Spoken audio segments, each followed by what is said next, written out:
welcome everyone. Of course, I know every time Richard Dawkins is invited to speak, they always start with, he needs no introduction. And I think that must be truer of him than most people in the world.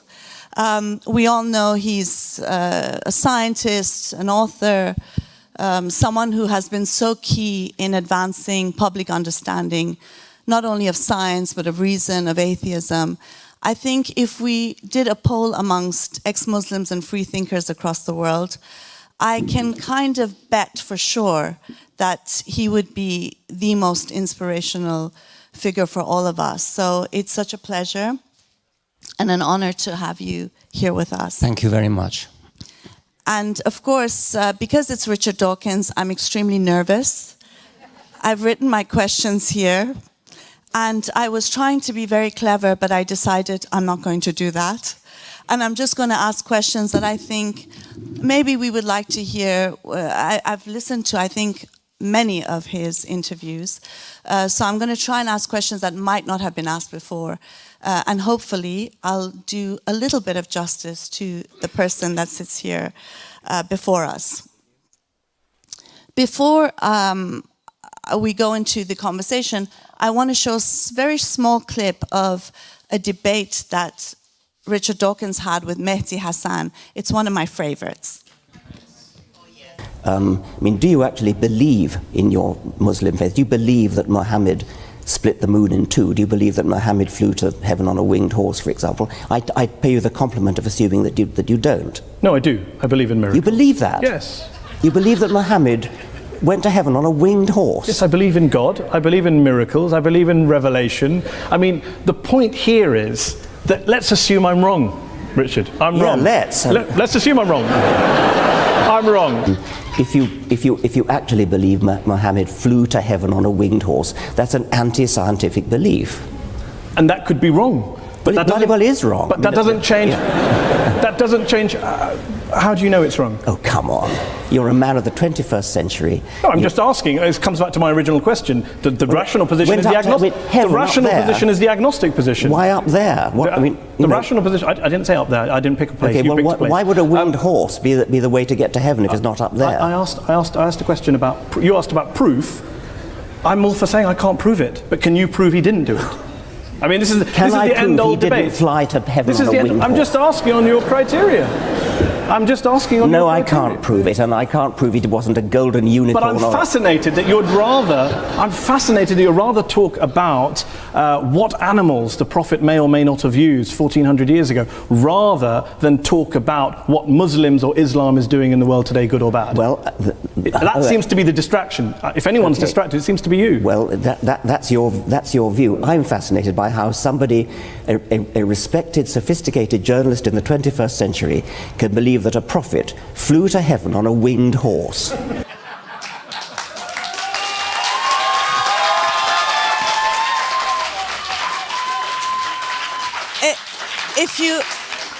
If you all know the arrogant Mehdi Hasan, I mean, Richard Dawkins really got him, in a tizzy, which is great. It was a wonderful thing to see. I mean, for me, when I look at a lot of the interviews that you do, what stands out for me is that you're always portrayed as someone who's very strident and someone who's very forceful, and yet you are really very calm, you're very witty, and you're quite... you're very nice to your opponents in a way. And so I find it must be difficult to be in that situation, given that it's your job to be a lifelong educator. Religion has such a hold on us for centuries that when people hear somebody being reasonable and quiet and simply making arguments against it, it genuinely sounds strident.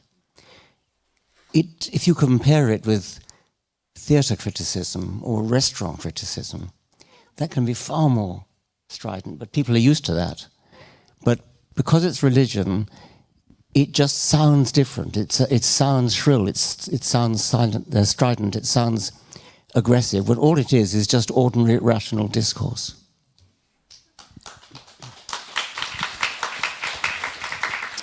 I mean, you do a lot of debates with religious people. And I always wonder whether you do hear any arguments in favor of religion that, well, I know you might not, you obviously don't think is true, but that you can see the point of. My position is a scientific one, and I am very anxious not to come across as arrogantly claiming that science knows everything. And therefore, it's absolutely right that there are plenty of things that science does not know. So it's tempting for religious people to say, oh, well, science doesn't know the answer, therefore God must have done it. And that's a cowardly answer. That's not an answer at all. The correct answer would be, science doesn't know yet, but we're working on it. So I don't know of any, what I would call really good arguments in favor of religion. However, there are points, there are gaps in science's understanding. In biology only as a matter of detail, as it were, we've got biology sewn up as far as evolution is concerned. In physics, I think there possibly are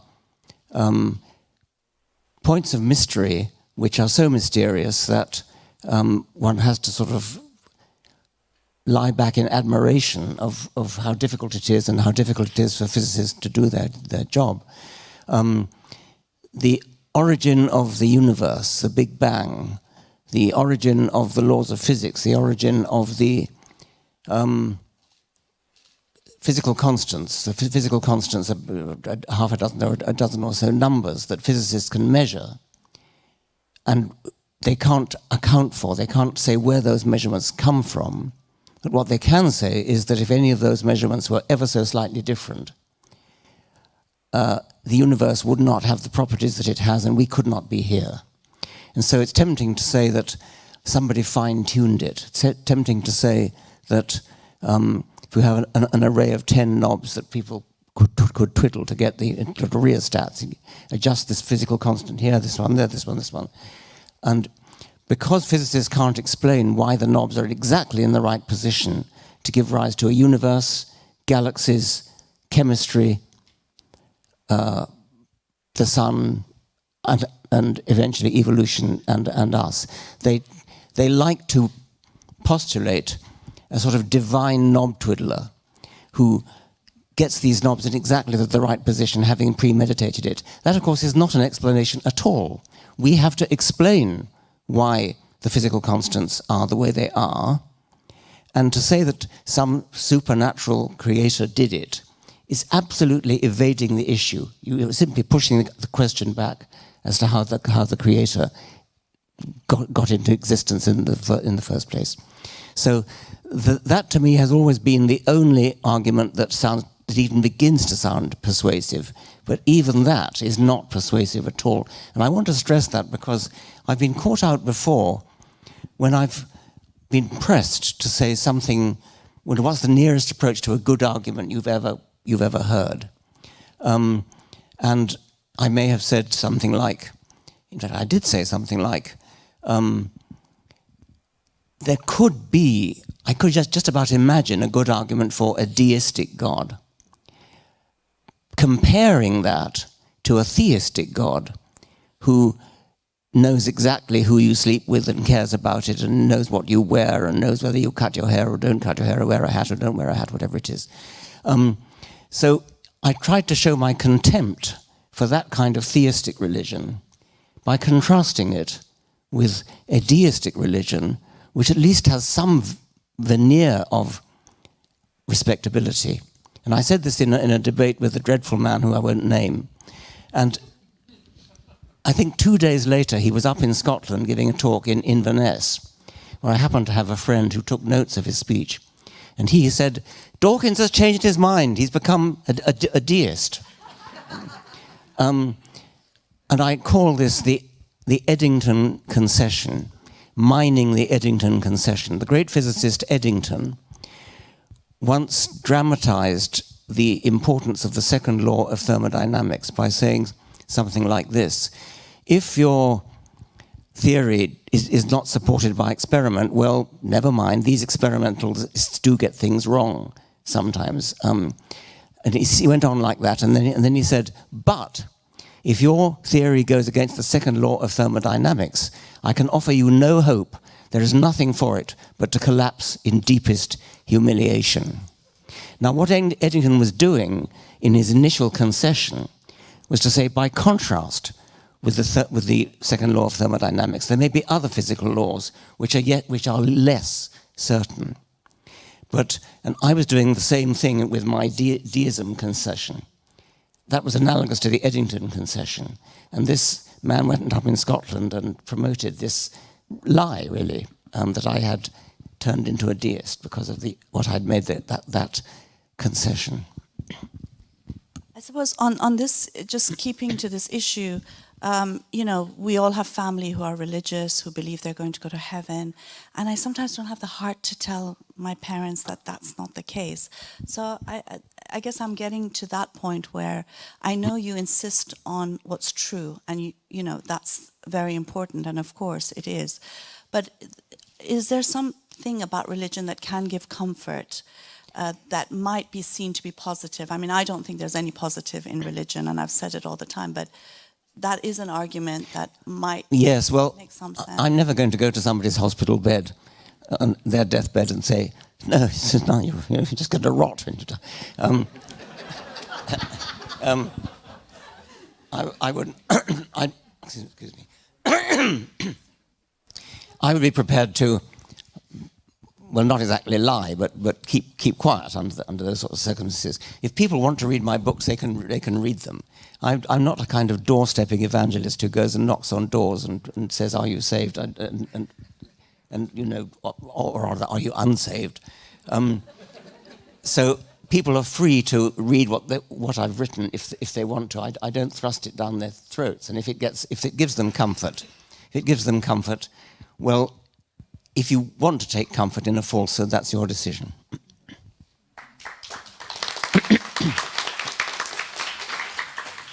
Salman Rushdie there's a quote of him which says, "From the beginning, men have used God to justify the unjustifiable." And I think it is important, given the fact that he was attacked a week ago, to hear your comments on that whole attack. Well, I can't add to what everybody else thinks. I mean, it was a most appalling event. It was deeply disappointing because we'd all hoped that this threat to him had gone away, and it was a terrible, terrible thing to happen. The only thing I think I would add is when the fatwa was first given out by that dreadful Ayatollah Khomeini, who actually reminds me of God. He looks like God and behaves like God. When that happened, the thing that really shocked me was the cowardly response of of other religious leaders, like the then Archbishop of Canterbury, Carey, and various other intellectuals, especially the liberal left, who have shown despicable cowardice in the face of this kind of thing.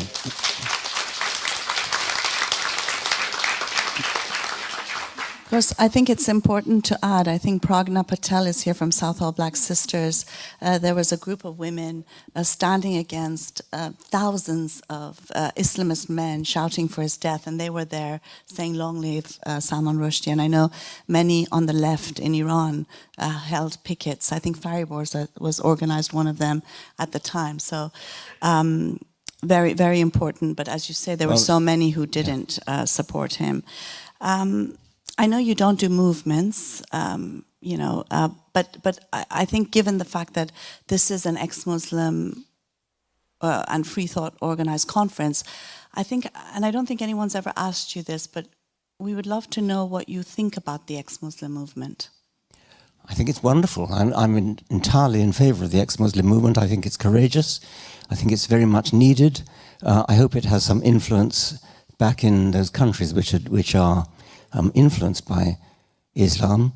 I get encouraging reports by private messages from various countries like Iran and Egypt and Pakistan and Iraq, telling me that there is a groundswell of non-religious, secular, atheistic opinion in these countries, but they have to stay undercover. And my hope is that there'll become a kind of critical point where the dam will burst, and suddenly people will realize that actually Islam does not have the same hold over so many minds as many people think.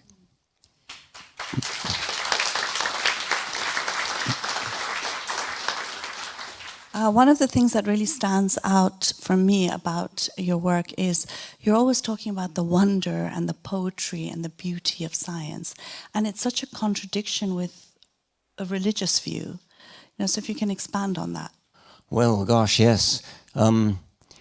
Science is wonderful. It is also independent of where you happen to come from, which tribe you happen to belong to. The laws of physics are universal. The laws of physics are, insofar as we know they're true, they apply over the entire universe. There's not Japanese physics and American physics and Chinese physics and Indian physics and Iraqi physics. And it's just physics. But if you look at people's attitude to almost everything else, it tends to be influenced by where they happen to be, their culture, their religion. One of the things that, to me, makes science beautiful is precisely that it is independent of where you happen to live. I'm sorry.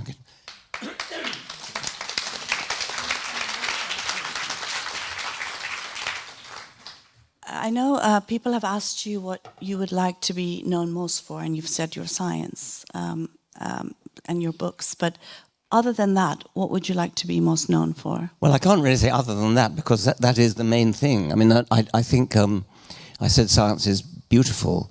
It is a truly wonderful thing that we in the 21st century are now in a position to pretty nearly understand why we're here. It's no longer wrapped in mystery. We understand the process that gave rise to us. We understand the process that gave rise to the galaxies and the stars the way they are. We are looking out at a universe which is pretty much understood. We are looking into ourselves, looking at the microscopic details of our own bodies and those of every other animal and plant, and seeing the incredible complexity, the unbelievable complexity, which you would... It's easy to see why people thought it had to have a creator. It seems to have creator written all over it. By the way, that's the kind of thing that gets picked up by people.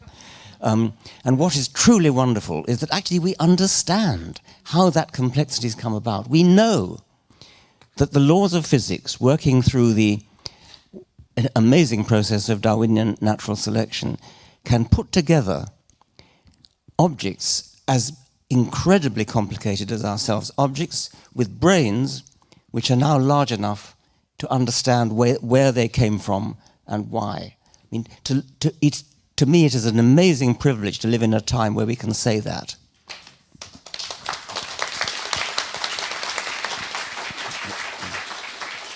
What would you consider your greatest accomplishment? Well, I'm really pleased to have written the books that I've written. I'm not looking forward to dying. I'm not afraid of death itself, because you don't know anything about it. But I love life. I like to go on living. But when I die, I'm glad to be able to look back on having written, I forget how many books, but I'm pretty pleased with all of them, actually. I think that's mostly what I'm proud of, and what I'd like to be remembered for. I would not like to be remembered for frivolous trivia like Twitter and things.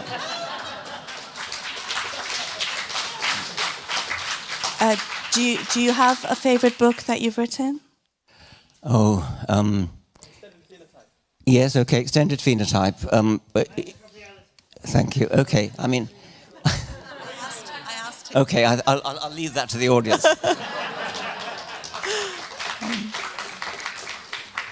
What would you say are some of the most important key things that people need anywhere in the world to live a good life? I think a love of truth, to recognize that the only reason for believing in anything is evidence. And do not believe something simply because somebody older than yourself tells you, unless that person, especially your parents or grandparents or teacher, unless you have some reason to suppose that they have evidence for what they say. The fact that something is written down in a book hundreds of years ago or thousands of years ago is absolutely not a reason to believe it. The fact that somebody with a clerical collar or whatever the Muslim equivalent is tells you something is true is not a reason to believe it. The fact that somebody says it has been privately revealed to me that something is true, that is absolutely not a reason to believe it. Always live your life as an evidence-based enterprise. That's one thing. Morality. Well, we've just been listening to a fascinating discussion on morality, and we had a vote on whether morality was objective or subjective, or don't know. And that's a genuinely difficult question. It's a profound question. My personal view is that once you've got a premise as to what your morality is based on, then everything else can then follow objectively from that. But different people could say, well, my premise is the welfare of humanity. Somebody else might say, oh, that leaves out animals. What about sentient beings, the welfare of sentient beings? Other people might be racist and say, what matters is my race. Well, those all are premises that you could use for your morality, and then use objective reasoning to see what follows from that. I think that the good life probably consists of something like elaborations of the Golden Rule. How would you like it if somebody did that to you? That is a principle which, on the face of it, is rather anti-Darwinian, actually. But nevertheless, I think it is a principle which humans have deeply embedded in their brains, and I'm delighted that it is. That rules out cruelty. That rules out making anything that can suffer. Live your life so that you don't make anything that's capable of suffering suffer, and try to leave the world a better place than you found it. And as I'd say, returning and believe what's true only on the basis of evidence.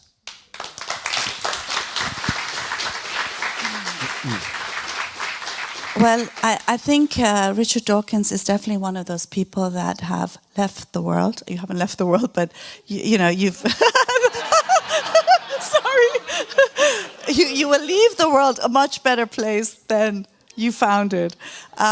He is someone who also...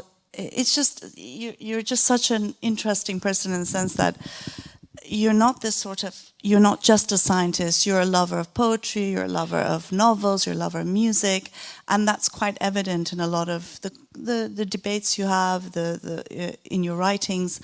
I'd love to know who your favorite poet or writer is. Or writers, poets. W.B. Yeats, oddly enough, because he's really mystical and had absurd beliefs. But I sort of love his lyrical poetry. A.E. Housman, Rupert Brooke, Shakespeare. Well, that'll do for now. And I know you also, we'd love to hear maybe a poem that you love, if you'd like to recite one for us. I've got something written here.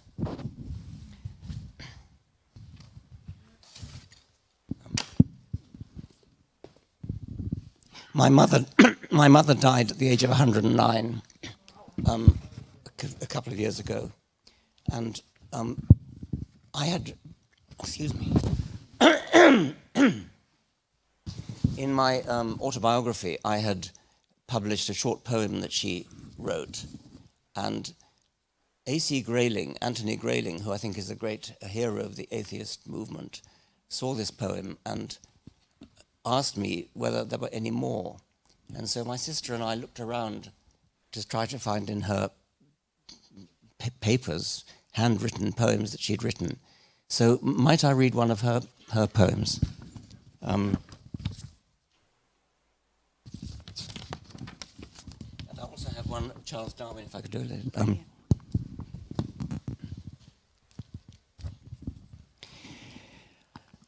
I can lean from my window and feel the wind about my face like water flowing dark and cold. The little lights of houses shine in level lines and mark where towns lie huddled close against the earth. And all about the wind blows by, cold song of winter on its breath. The great bear stands upon his head, his paws among the apple boughs that dark against a darker sky wave in the wind and tap their twigs with little sounds forlorn and sad within the night's dark emptiness.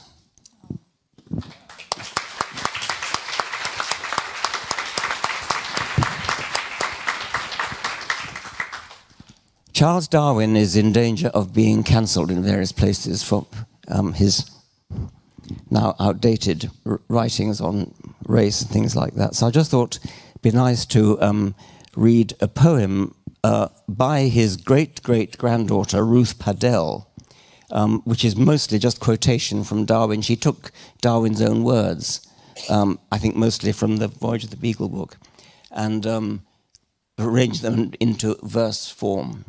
So this is kind of by Ruth Padel, but mostly by Charles Darwin. The thumbscrews of Rio. Mr. Earl has seen a stump of the joint wrenched off by the thumbscrew so often kept in a family house. A simple vice with studs on interior surfaces, the thumb placed in and slowly crushed. Faces so close they smell each other's breath.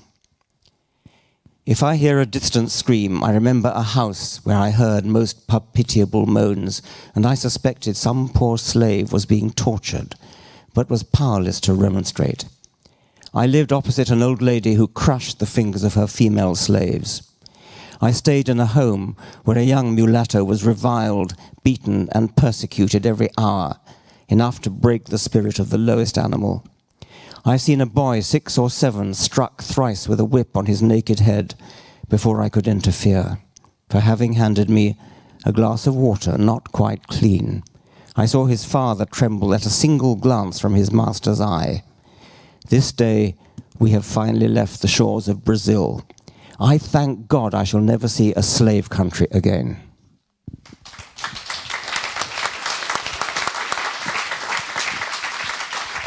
Dear friends, the wonderful Richard Dawkins. Thank you.